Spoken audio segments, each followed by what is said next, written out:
तर आज आपण चिकन तंदुरी बनवणार आहोत. त्यासाठी इथे मी अर्धा किलो चिकन घेतलेलं आहे. आता आपण अद्रक लसूण पेस्ट लावून घेतलेली आहे. आता आपण 30 मिनिटं रेस्ट करायला ठेवूयात.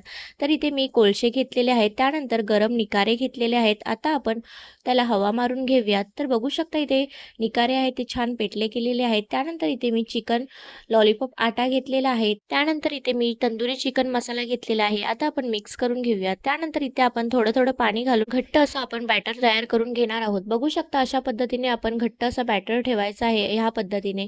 त्यानंतर आता आपण चिकन ओपन करून घेतलेलं आहे आणि आता आपण त्याच्यामध्ये मिक्स करून घेऊयात आणि छान असं कोटिंग करून घेऊयात आणि आता आपण त्या स्टिकमध्ये घालून घेऊयात. तर अशा पद्धतीने आपण सर्व आता स्टिकमध्ये घालून घेणार आहोत.